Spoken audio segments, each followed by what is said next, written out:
저탄고지로 자신감 있게 세상 사는 이야기 저자세 팟캐스트 제5화 당뇨 완치가 가능한가요?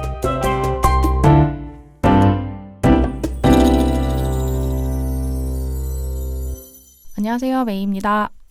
안녕하세요, 정명일입니다. 반가워요. 네, 네 반갑습니다. 송지현입니다.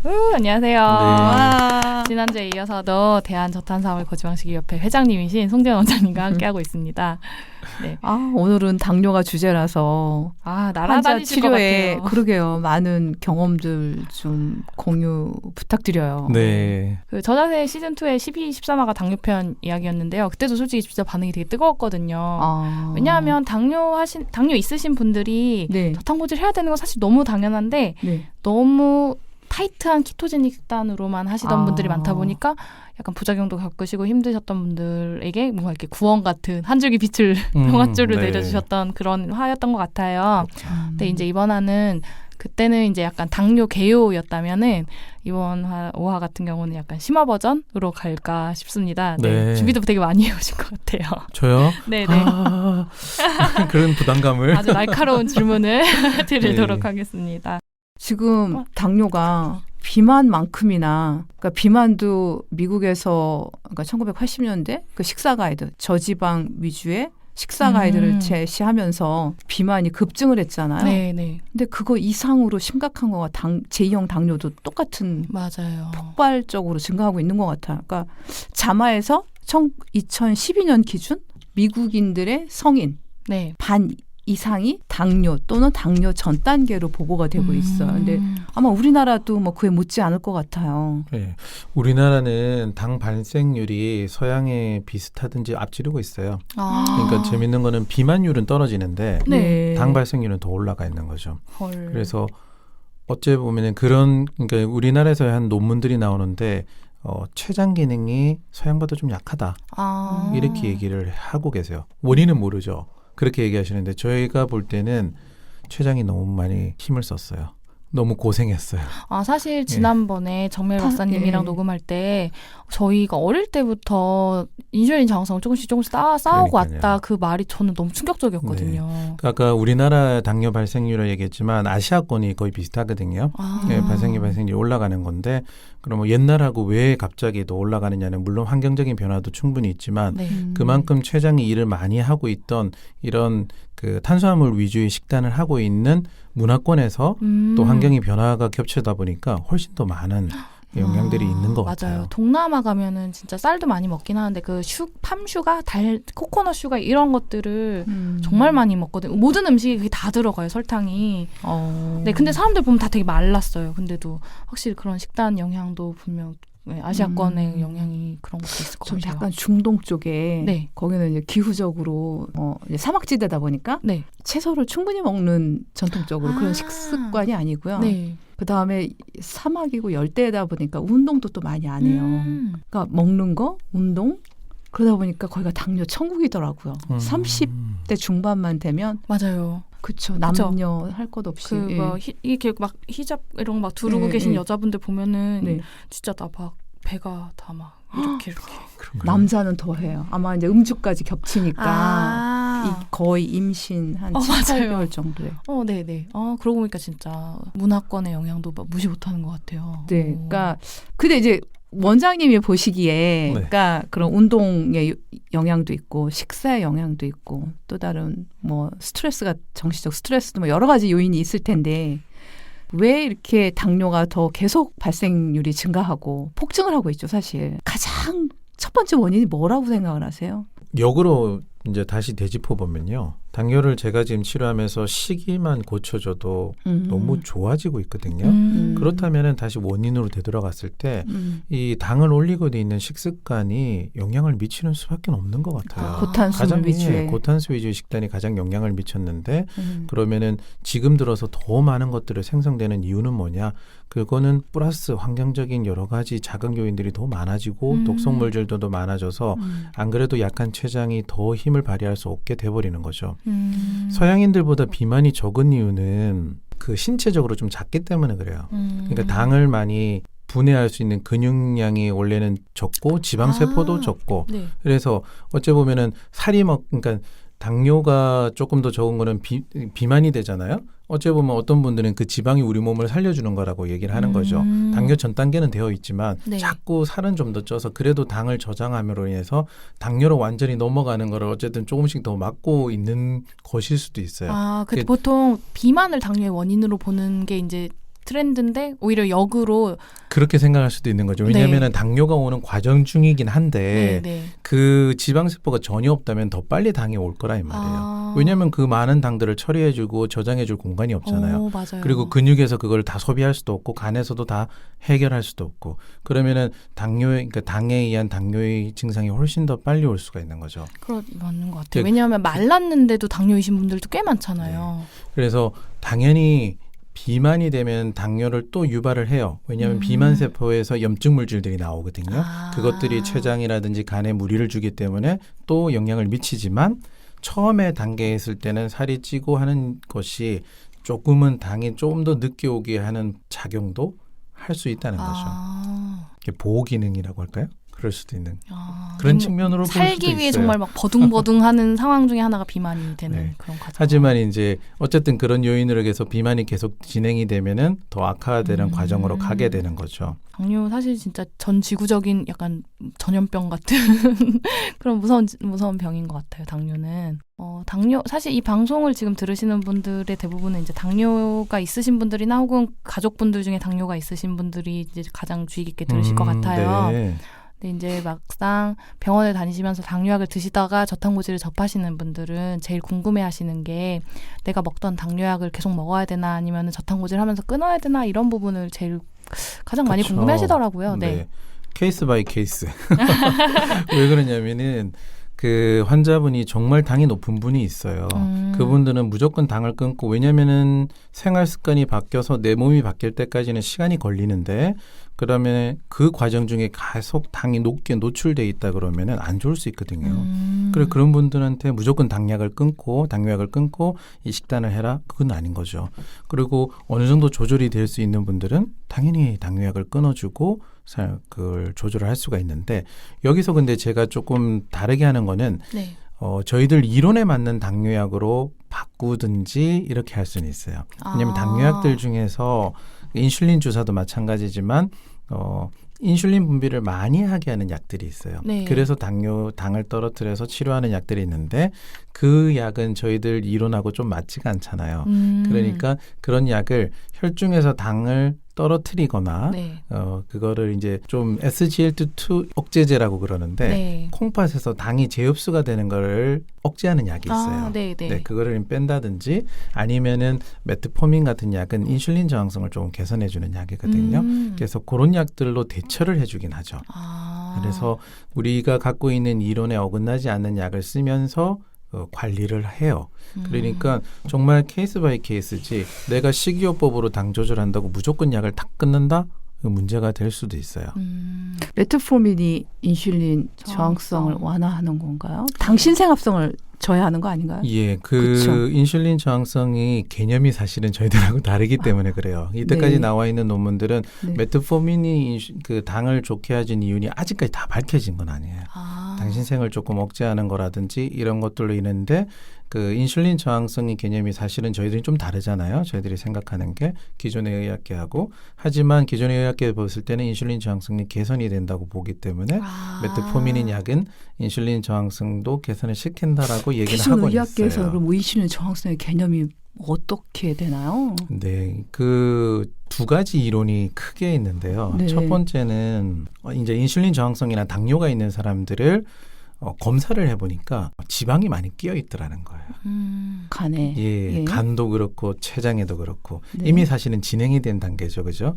그런데 또 연구를 해보니까 사실은 세포 사이에 끼어 있는 지방보다 세포 안에 지방이 더 지방과 지방 대사물질이 들어있을 때 더 문제가 되는 것 같더라. 그래서 거기서 나온 가설이 뭐냐면은 그 지방 세포 안에 있는 지방과 지방 대사 물질들이 중성 지방보다는 지방 대사 물질들이 있거든요. 마지막 그 물질들이 이 인슐린이 그 수용체에 작용해서 포도당을 많이 땡길 수 있는 수용체의 GL UT4를 작동하게 되는 것을 차단시킨다.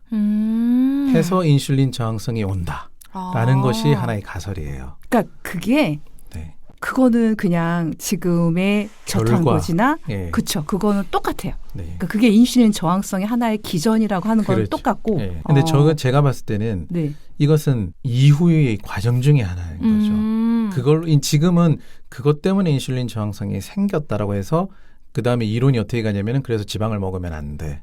고지방 시기를 하면은 큰일 난다. 그러니까 이제 거기서도 거예요. 똑같은 우를 범하는 거예요. 그러니까 그 다이에스글리세롤 그게 이제 체내 그 세포 안에 많이 축적이 되면 그거가 인슐린 신호 체계를 어쨌든 저해해서 인슐린 네. 저항성을 야기한다고 하는데 네네. 그 다이에스글리세롤이 먹는 지방에서 온 게 아니라는 거죠. 그렇죠. 이 부분에 저희들이 이제 기존 의학계에서 좀 간과하는 부분이라고 생각이 돼요. 그리고 두 번째 가설은 뭐냐면은 지방세포로 인한 염증 가설인 거예요. 그러니까 당뇨가 오긴 분들이 비만인 분들이 많고 네. 비만인 분들은 인터루킨 6라든지 비만 세포에서 이런 염증 물질들이 분비되고 네. 그 염증 물질들이 폐장이나 간에 영향을 미쳐서 염증을 일으켜서 네. 당의 분비, 그러니까 인슐린 분비를 작게 하거나 이렇게 되면서 인슐린 저항성과 당뇨가를 만든다라는 거죠. 그런데 그 지방세포에서 분비되는 그 염증 물질들이 정말 타겟팅 해가지고 막 찾아가서 췌장만 딱 공격한다. 그러면 조금 그런 것 그렇죠. 같아요. 전신을 공격하면 공격하지. 그래서 그 주위에 이렇게 염증을 일으키는 게 좀 더 많지 네. 이것이 멀리 떨어져 있는 거기까지 가는 거는 조금 그렇지 않을까 하고 반론을 제기하는 분들도 있어요. 그런데 지금까지는 아직도 이제 그런 것들로 인해서 비만이 되는 거 또는 세포 안에 지방이 끼어 있는 거 이런 것들 때문에 고지방 식단을 하는 것은 당뇨 환자들한테는 안 된다라는 것이 지금까지의 학설이었어요. 네, 맞아요. 그래서 이제 당뇨가 있으신 분들이 저탄고지를 접하셔도 고지방에 상당히 겁을 많이 내시고 힘들어하시죠. 네. 그런데 방금 우리 박사님이 얘기한 것처럼 딱 그 부분에서 뭐냐면은 네. 인슐린이 분비가 많이 되는 과정 중에 네. 그 세포가 열리면서 지방이 원래는 인슐린이 많이 분비가 되면 지방이 흡수가 안 되도록 돼 있잖아요. 당을 흡수를 하고 지방은 지방 세포에 저장을 많이 하는 거죠. 그러니까 방금 박사님이 얘기하신 것처럼 과연 지방을 많이 먹어서 세포 안에 지방이 쌓인 거냐? 그게 아니고 당에서 변화가 된 게 더 맞다는 거죠. 그러면은 지방이 많이 쌓이게 된 이유도 그다음에 이제 세포에 무리가 오게 되는 이유도 뭐냐면 당이 많아져서 그렇다는 거예요. 당이 너무 많아지고 세포에 너무 많이 쌓이니까 이 대사 기능도 파괴가 되고 문제가 돼서 이런 것도 그 나머지 영양분은 지방으로 또 바뀌게 되고요. 네네. 그렇게 되는 과정이 저희들이 바라보고 있는 인슐린 저항성의 개념이죠. 그러니까 기존에는 당이 못 들어오고 그다음에 인슐린 저항성이 생긴 거다 이렇게 보지만 저희들은 오버플로우예요. 당이 너무 많아서 세포에 문제가 생겼고 그래서 세포가 살려고 인슐린을 받아들이지 않으려고 하는 거고 그러면서 저항성이 생기는 거죠. 사실 그냥 단순히 당이 높아서 인슐린 저항성이 생긴다라는 정도만 생각했었는데 그 인슐린 저항성의 원인 중에 하나가 지방이었다는 사실을 좀 전에 말씀해 주셨는데 또 정 박사님께서 그거를 이제 살짝 꼬아서 인슐린 저항성을 야기하는 지방이 사실은 원인이 탄수화물이었다라는 말씀을 해주시면서 이제 그러니까 이게 저는 이제 코끼리 장님 만지는 거라고 얘기를 해요. 그러니까 논문마다 인슐린 저항성의 원인이 뭐냐. 그러니까 네네. 예전에 한 90년대 이때는 세포 안의 상황을 연구를 하던 상황이 아니었어요. 네네. 그러니까 그때는 인슐린 저항성에 대해서 뭘 말했냐면 지방세포에 지방이 많이 축적이 되잖아요. 그거는 그 수용체, 인슐린 수용체가 희석이 되는 거예요. 그래서 이제 인슐린 신호가 잘 전달이 안 되고 그래서 이제 저항성이 온다고 얘기를 했는데 이제 이 세포 안에까지 보는 여러 가지 오믹스 기법들이 나왔잖아요. 뭐 유기산도 그 중에 하나고.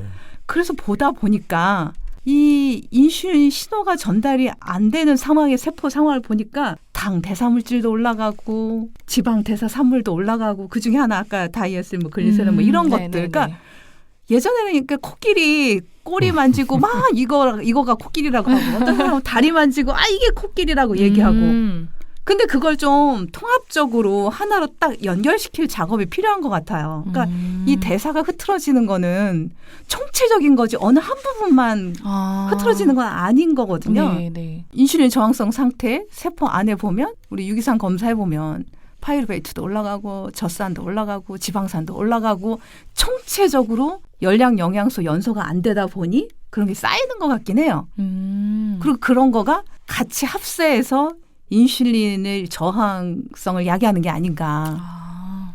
이 지금 상태가 이래. 지방도 들어오지 마. 너 들어와도 뭐 연소할 상황이 못 돼. 탄수화물도 마찬가지고. 좀 그런 거 아닌가라고 생각을 해요, 저는. 그래서 결국은 미토콘드리아 손상, 그 뭐 활성산소든 독성 물질 축적이든 그 대사할 연소할 상황이 아닌 것 자체가 인슐린 저항성의 원인이지 않을까라고 저는 생각을 해요. 그거는 총체적이지 뭐 어느 하나의 대사산물 때문에 인슐린 저항 신호가 둔감해지는 거는 저는 아니라고 생각을 해요. 그 약을 끊어야 될까 말아야 될까 이제 추가를 하면요. 그런 거예요. 그 지금 인슐린 저항성은 당뇨 초기잖아요. 그리고 당이 너무 진행이 되면은 췌장이 망가져서 이제 인슐린 분비 자체도 줄어들어요. 인슐린 저항성일 때는 인슐린이 많이 나오죠. 그런데 이제 너무 이제 뒤로 가면은 베타 세포들이 파괴돼서 주니까 그분들은 당뇨약 딱 끊으면요. 아무리 저탄고지 해도 당이 막 올라가요. 인슐린 분비 자체가 적으니까 그걸 커버를 못 해내는 거죠. 그러면 환자가 오시면 이 사람 약을 끊어야 될지 말아야 될지 어떤 검사를 통해서 결정을 하시나요? 제가 그 기본적으로 하는 건 모발 검사하고 혈액 검사를 같이 해요. 그래서 고기를 보고 대사 상태가 문제가 있다 또는 그 당 저항도 너무 올라가 있다 이렇게 되면은 당연히 인슐린 저항성도 너무 올라가 있다 그러면은 저 아까 얘기했던 것처럼 저는 저탄고지도 천천히 가요. 원래는 케톤 시기를 빡 해줘야지 좋아지잖아요. 그런 분들은 초기인 분들은 너무 효과 좋아요. 그런데 정말 인슐린 분비량도 줄고 당 미토콘드리아도 다 문제가 와서 대사도 안 되고 이런 분들은 박사님이 얘기하신 것처럼 지방도 잘 못 쓰거든요. 그런 분들한테 케톤식을 해주면은 콜레스테롤도 막 팡팡 뛰고 그 대사도 잘 안 되면서 몸은 힘들고 그렇게 돼요. 그런 분들은 좀 천천히 변화를 주면서 약도 좀 쓰면서 그 세포가 재생이 되어갈 때까지 기다리는 거죠. 그렇지 않고 여기 봤을 때 반응도 잘할 것 같고 이런다 그러면은 케톤식을 시키는 거예요. 그리고 그 다음에는 간헐적 단식도 하고 이런 식으로 변화를 주면서 하면은 빨리 효과가 볼 수 있죠. 그럼 당뇨가 있으신 분들은 이제 우선 병원 다니시면서 어떤 내 상황이 어떤지를 정확하게 면밀하게 살펴보신 다음에 이제 약을 병행할지 약을 끊을지 이런 거를 다 판단하시면서 식단을 하셔야 되는데 어쨌든 기본적으로는 저탄고지를 해야 되는 거잖아요.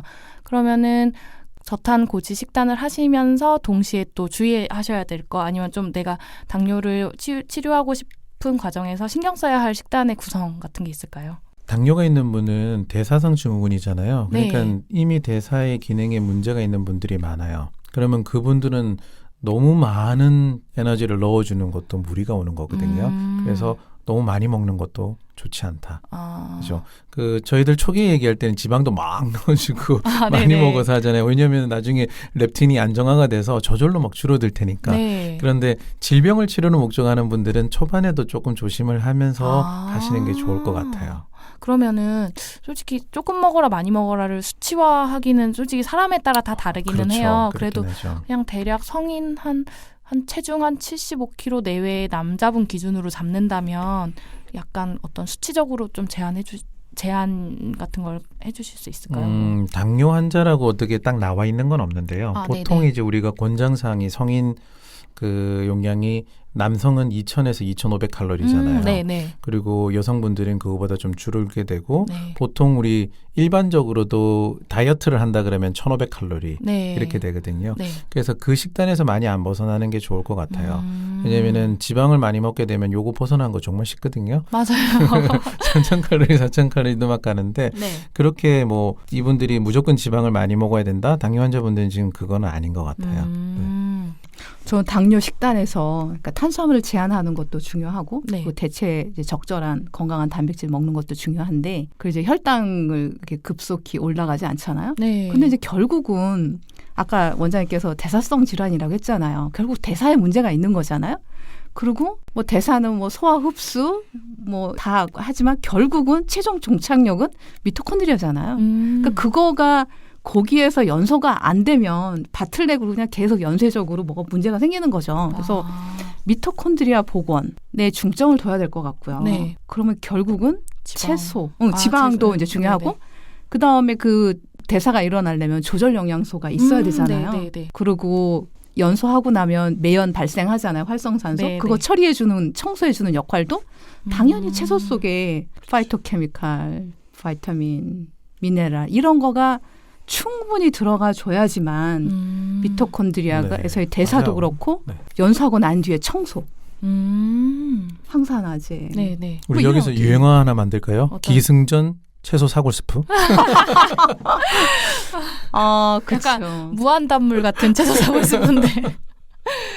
무한단물이 뭔지 모르시죠? 몰라요, 저는. 바르면은 암이 낫고 먹으면은 뭐 10살이 젊어지는 그런 뭐예요? 막 신묘한 인터넷상에 있는 어떤 마법의 영약 같은. 그래. 먹으면 뭐라고요? 먹으면 막 10살이 젊어지고. 전 그게 버터 같은데. 그 상상 속의 그 불로초 같은 거네요. 그런. 너무 산으로 갔는데요. 저희 이제 당뇨인들이 어떻게 식단을 해야 되는지에 대해서 이제 마지막으로 최종적으로 정리를 해보면 우선 저탄고지는 너무 기본이고 그다음에 중요한 게 과식 금지. 예를 들어서 제가 내 몸이 소화해낼 수 있는 이상의 에너지를 밀어 넣어주면 또 내 몸이 너무 버거워하고 그것도 또 다른 무리가 될 수 있다는 건 것 같아요. 그다음에 저탄고지 하면서 또 사람들이 많이 간과하는 부분이 어떤 조절 영양소에 대한 부분인데 그런 부분에 대한 중요성도 말씀을 해주셨습니다. 단순히 조절 영양소라고 하기보다는 좀 구체적으로 채소라고 얘기해 주는 게 좋을 것 같아. 네네. 왜냐하면 현미에도 그렇고 고기에도 그렇고 거기에도 조절 영양소 많거든요. 근데 절대적인 수치가 중요한 게 아니라 열량 영양소의 균형이 필요하거든요. 근데 고기나 현미 뭐 이런 곡류 속에는 조절 영양소가 있지만 네. 열량 영양소가 상당히 많다는 거죠. 그러니까 조절 영양소도 많고 열량 영양소도 많고. 그렇죠. 근데 그 열량 영양소와 조절 영양소의 균형이 중요한데 네. 사실 요즘 과일도 그렇고 조절 영양소가 굉장히 많이 줄어들었거든요. 땅이 화학농법 하면서. 네네. 그래서 그거를 보완해 줄 수 있는 거가 채소죠. 채소에는 절대적인 수치는 고기나 현미나 막 이런 거보다는 적을 수 있겠지만 열량 영양소가 굉장히 없잖아요. 네. 그래서 이 전체적인 식사의 조절 영양소, 열량 영양소의 균형을 맞춰주기 위해서 반드시 채소를 먹어줘야 되는 거죠. 네. 그래서 기승전 조절 영양소라고 하기보다는 채소를 꼭 집어서. 꼭 집어서 채소를 많이 먹는 것 중요합니다. 네, 근데 지금 좀 전에 그 열량 영양소, 조절 영양소 얘기하면서 이제 고기 얘기 잠깐 나왔는데 당뇨 있으신 분들의 약간 두 번째 숙제가 저탄고지 하면 고기 많이 먹어도 된다는데 고기 얼마나 먹어도 되는 거예요? 약간 이런 약간 비슷한 질문이긴 한데 또 그 단백질 식품군에 대해서 좀 이렇게 일반적인 식단하시는 분들보다 더 예민하신 것 같아요. 특히 이제 뭐 고기도 당연하고 뭐 치즈나 우유 같은 유제품 쪽도 그렇고 그다음에 생선류? 그러면 고기가 안 되면 생선을 많이 먹으면 되나? 이렇게 생각하시는 분들도 많고 그러시는데 요거 섭취하실 때 또 주의사항이 있을 것 같거든요. 뭐 잘 알겠지만 육류도 단백질도 너무 많이 먹게 되면은 당연히 당을 만들 수가 있잖아요. 그렇죠? 네. 그래서 당뇨 환자들은 단백질을 너무 많이 먹는 것도 문제가 되긴 해요. 근데 단백질은 어느 정도 조금 먹는 게 좋긴 한데 왜 그러냐면 당뇨 환자들도 비만이면서 근육량은 적은 분들이 좀 있거든요. 그러면은 근육량이 적으면은 에너지 대사를 당연히 못 해내거든요. 그래서 적당량의 단백질을 먹는 건 좋아요. 하지만 이제 목표로 해나가는 거는 저는 이제 얘기하는 것이 몸무게당 0.8에서 1.2를 꼭 해줘라. 그래서 그 정도의 단백질량을 섭취를 해보자. 60kg인 분들이면은 0.8이면은 48g에서 72g 정도의 단백질인 거죠. 예를 들면은 삼겹살이 제가 알기로 100g에 단백질이 18g인가 네, 이 정도 들어있을 맞아요. 거예요. 네. 그리고 대충 그렇게 계산해 보면은 고기로 한 300g 정도 되나요? 네, 72g 정도면 300, 400 정도 되겠네요. 400, 네. 네. 물론 고기만 다 먹는 건 아니니까. 네네네. 그래서 그 단백질을 섭취하는 거는 저는 이제 육류, 생선, 계란을 골고루 먹었으면 좋겠다. 그걸로 섭취할 수 있는 방법들이 많으니까 그렇게 했으면 좋겠고요. 그리고 치즈 우유를 이상하게 먹으면은 빨리 키톤으로 안 들어가는 분들이 좀 있어요. 유제품이. 네네. 왜 그런지 잘 모르겠어요. 저는 아직까지 잘 모르겠는데. 키토를 잘 만든다고요? 아니요. 못 만든다. 예, 그 키토제닉으로 좀 못 들어가는 분들이 있어요. 그것도 개인 차이가 좀 커요. 괜찮은 분도 있고 그런 분도 있고. 왜냐하면은 치즈를 봤을 때 지방이 한 30% 정도 되고 아주 작은 거는 크림치즈 같은 건 10%고 30% 되고 당은 제가 알기로는 그보다 훨씬 적거든요. 네, 네. 그러니까 얘가 그런 거를 못할 이유가 없는데 왜 유제품을 쓰면 좀 그런지는 잘 모르겠지만 그런 분들이 좀 있어요. 그런데 더 재밌는 거는 최근에 논문을 보니까 우리가 흔히 당을 많이 올린다는 음식이 어떤 분은 당이 별로 안 올라가고 우리가 복합탄수화물에서 별로 안 올린다는 것이 그분한테는 더 올라가고 이럴 수도 있다는 논문이 있었어요. 그러니까 개인이 차이가 큰 거죠. 그렇구나. 그래서 제가 이제 얘기하는 건 뭐냐면은 본인들한테 당을 많이 올리는 음식을 사실은 좀 찾아내야 된다고 해요. 그러면 당뇨 환자들은 보통 당뇨 측정기를 다 갖고 계세요. 그러니까 식후 혈당을 측정해 보면 돼요.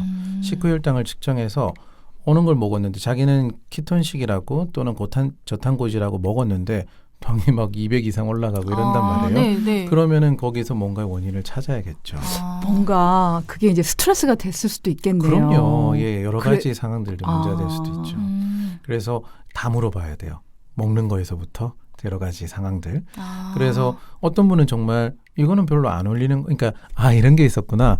채소 스프를 먹었는데 자기는 식후 혈당이 당에 계속 200이 나온다는 거예요. 이거는 뭐 그 이유가 아니었는데 왜 그럴까? 이랬다 보니까 브로콜리는 좀 적게 당근 양파를 많이 넣고 있는 거예요. 아니 근데 당근 양파가 아무리 당이 그쵸. 많아도 200까지 올리는 건 그래서 솔직히 제가 당근 양파를 다 절반으로 하세요 이랬거든요. 네네. 그 다음에 왔는데 140, 150이 돼요. 그러니까 그분은 그것이 많은 역할을 했던 거예요. 재밌죠. 네. 그러니까 그것처럼 우리는 별로 안 올릴 수도 있다는 당이 개인적으로는 올라가는 분들도 있더라는 거죠. 수시로 진짜 손끝에 헐도록 이거는 찍어가면서 정말 어떤 책에 나와 있는 건 아니고 네네, 환자를 경험적으로. 보다 보니까 네네. 그런 것 같아요. 그분들은 정말 측정해서 올라가는 것들을 좀 찾아내는 게 좀 필요하고요. 네. 물론 그 박사님이 얘기하셨던 미토콘드리아가 이미 파괴가 돼 있는 분들은 뭘 먹어도 올라가죠. 그럴 수는 있긴 해요. 그렇군요. 다음 질문이랑도 연결이 되는데요. 그 단백질 식품군을 되게 이렇게 타이트하게 드시는 이유 중에 하나가 통풍 합병증 같은 게 있으신 분들 같은 경우는 이제 상당히 무서워하시면서 식단을 진행하시더라고요. 이런 분들 약간 합병증 이미 이제 너무 진행이 오래돼서 합병증까지 오신 분들에 대해서는 또 다른 주의사항이 필요할 것 같아요. 그러니까 저도 이렇게 당뇨 아니면 혈당 조절하려고 식사하시는 분들의 저탄고지 뭐 많이 아시는 분들은 이제 뭐 잘 하시겠지만 지방을 너무 두려워하세요. 탄수화물 줄이는 건 줄이는데 네, 맞아요. 고기를 기름 없는 부위 그리고 채소도 많이 먹는데 다 좋아. 근데 지방을 못 넣는 거예요. 의외로 또. 네, 그러면은 이 단백질의 비율이 올라갈 거고 네. 그게 탄수화물하고 지방보다도 단백질은 훨씬 부담이 되는 영양소인 것 같아요.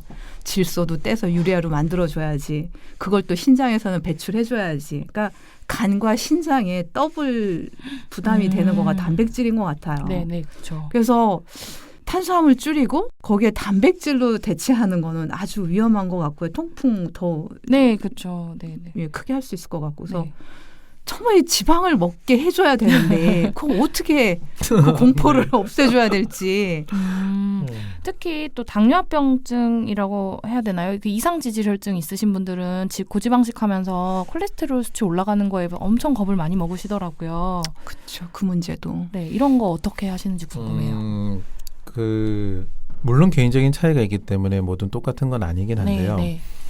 저탄고지를 하기 전에도 이미 콜레스테롤이 올라가 있는 분은 저탄고지하면 더 막 올라갈 가능성이 많더라고요. 이상하게 한 250, 260 이제 고지혈증으로 왔던 분이 총 콜레스테롤이 저탄고지하면은 300 이렇게 올라가죠.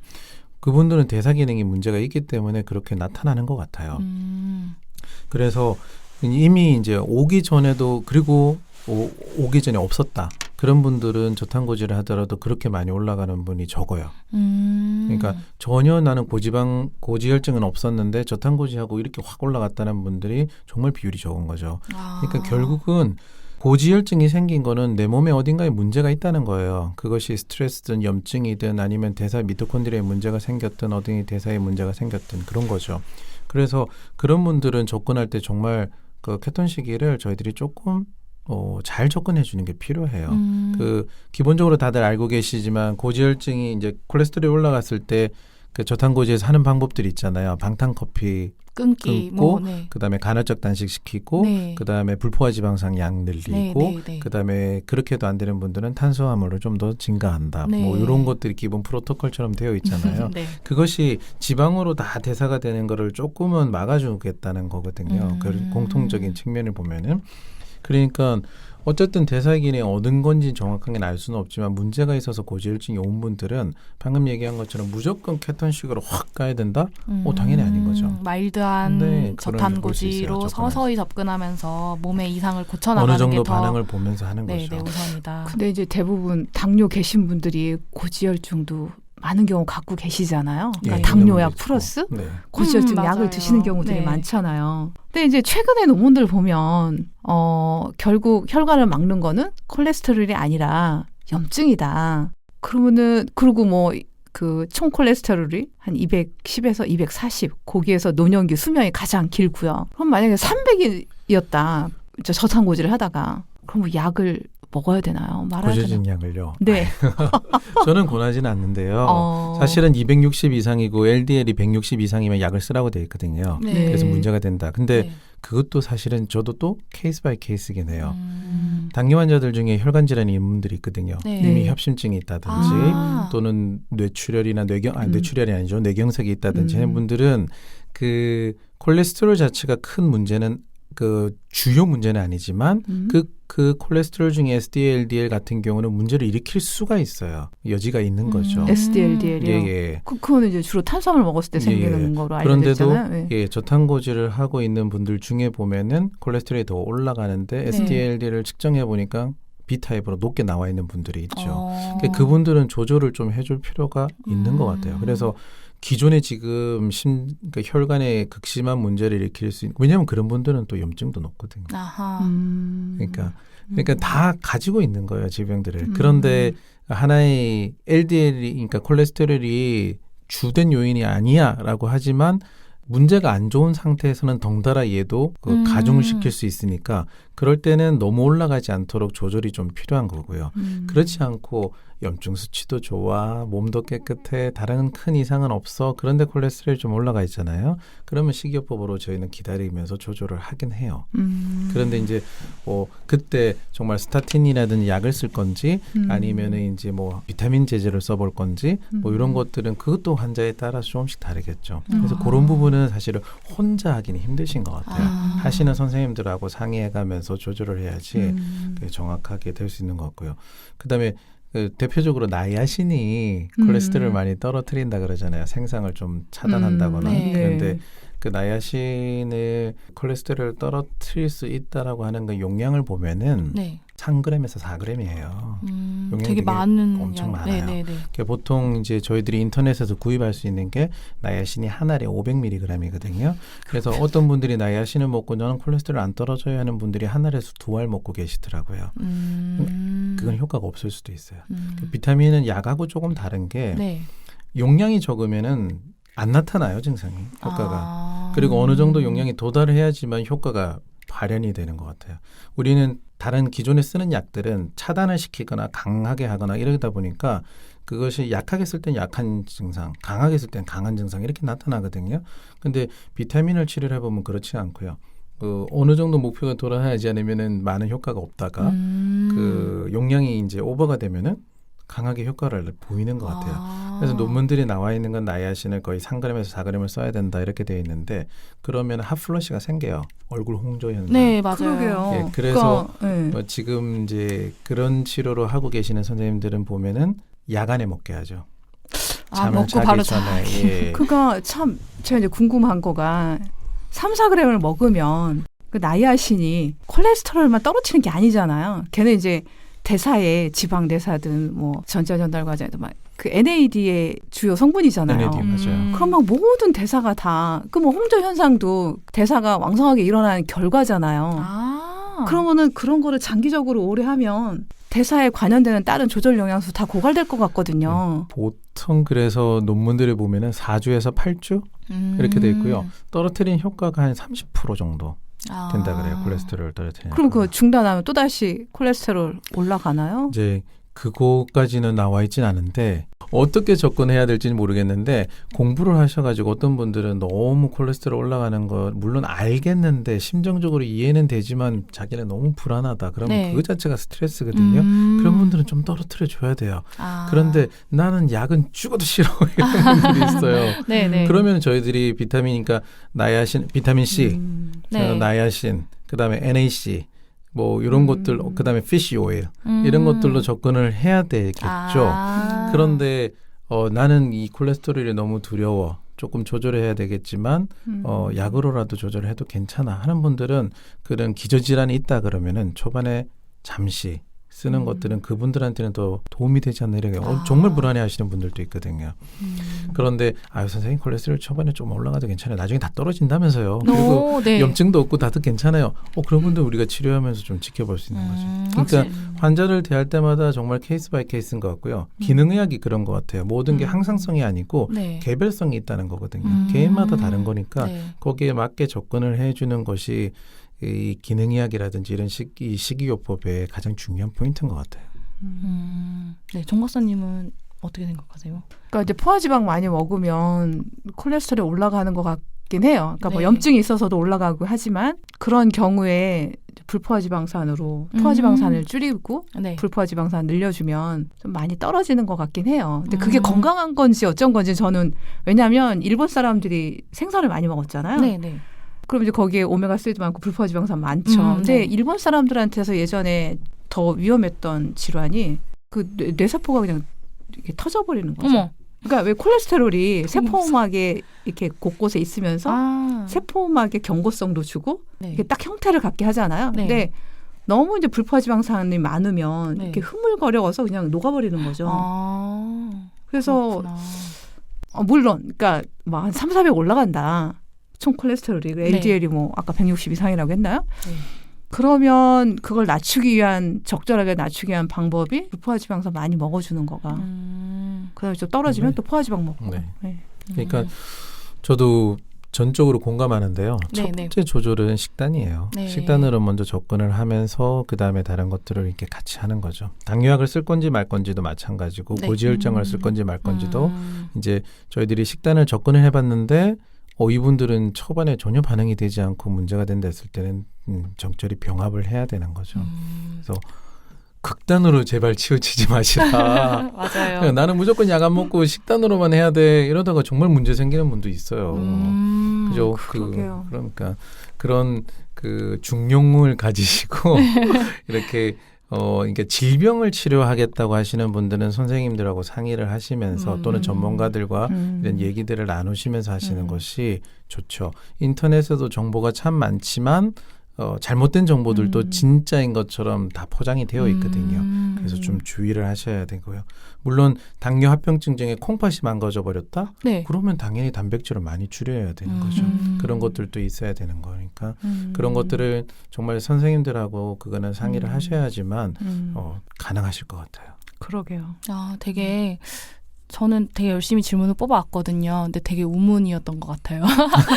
근데 너무 좋은 답변을 많이 해주셔가지고, 그러니까 뭐랄까 정답이 없는데 제가 정답을 막 계속 달라고 이렇게 재촉한 느낌인데 결국 정답은 나에게 맞는 무언가를 찾아야 된다. 이고 특히 질병이 있으신 분들은 꼭 전문가와 상담을 해서 정말 나에게 최적화된 그리고 그 최적화된 뭔가를 찾아도 내 몸이 개선되고 좋아지면서 계속 그게 바뀌어야 되는 것 같아요. 그렇죠. 맞아요. 네, 그렇기 때문에 결과적으로는 정답은 없다가 정답인 것 같습니다. 네. 어떻게 저희 지금 이제 마무리할 시간이 다 돼서 좀 너무 재밌었는데 네. 너무 시간이 짧게 느껴질 정도예요. 지금. 그러게요. 이런 네. 거는 한 2-3시간 그냥 릴레이로 그냥 계속 해야 되는 건데. 끝장 토론 스타일로 그러게요. 결론이 날 때까지. 네, 오늘 당뇨를 가지고 계신 분들이 만약에 이 방송 듣고 뭔가 나는 이렇게 해야 되겠다 딱 결론을 내리기보다는 이제 그러면은 나에게 적는 방법을 이렇게 찾아 나가면 되겠구나라는 어떤 가이드를 받으시는 네. 그런 화였으면 네네네. 좋겠어요. 뭔가 저처럼 이렇게 정답을 말하고 들으셨다면 조금 실망하실 수도 있겠지만 하지만 이렇게 장기적으로는 정답은 내가 찾는 거고 저희는 이제 방향만 제시해 드리는 걸로. 맞아요. 그게 진짜 중요한데요. 옛날에는 급성질환을 치료할 때는 의사가 다 모든 걸 다 결정을 해줬잖아요. 네네. 이제 만성질환을 치료할 때는 환자와 의사가 서로 대화해가면서 조절을 해야 돼요. 그 과정이 없으면은 정말 실수하기도 쉽고 개별적인 접근이 안 되는 거죠. 뭔가 말씀하시는 것 같은데 2인 삼각 마라톤 생각나요. 같이 네. 이렇게 열심히. 네. 네. 맞아요. 그래서 의사 선생님들 당뇨를 이 식단으로 치료하기 원하시는 분은 의사 선생님들 찾아가야 되고 또 그 의사 선생님들은 환자가 얘기하는 거를 정말 잘 귀담아 들으면서 같이 적응해 가야 되고 그렇게 해야 돼야죠. 너무 유익한 것 같습니다. 진짜 오늘 해주신 말씀 중에 저는 솔직히 가장 이렇게 가슴이 찌릿한 느낌이었어요. 지금 해주신 네. 게. 네네. 그렇습니다. 네, 당뇨 솔직히 좀 무서운 질병이고 저도 몰랐지만 거의 전당뇨 수준으로 인슐린 저항성도 높고 뭐 그랬던 것 같아요. 저도요. 정말요? 네. 그렇구나. 그러니까 사실 대한민국에 사시는 많은 분들이 그러실 것 같아요. 물론 그렇죠. 그러니까 진단 안 되는 당뇨인들도 꽤 되죠. 그럼요. 그러니까요. 저번에 말씀하셨던 것처럼 나 당 떨어진 것 같아. 기분이 우울해. 뭐 먹어야 되겠어. 사실 이것도 진짜 저는 그때 웃으면서 얘기했지만 진짜 전당뇨의 증상 중에 하나인 것 같더라고요. 그렇죠. 네, 그렇지만 사실 저희가 당뇨를 무서워할 이유는 없는 게 저탄고지가 있잖아요. 저희한테는. 그렇죠.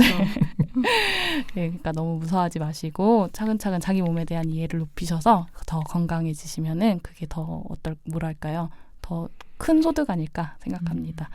오늘 솔직히 되게 힘들게 와주셔서 지금 이게 듣는데 그 목소리가 막 갈라지세요. 너무 힘드셔가지고 피곤하신 것 같아요. 너무 고생 많으셨어요, 송미 원장님. 네. 네. 그래도 사실은 몸이 좀 피곤한 게 있어서 좀 네. 그렇긴 했는데 그래도 즐거우니까 네. 너무 재밌게 했었습니다.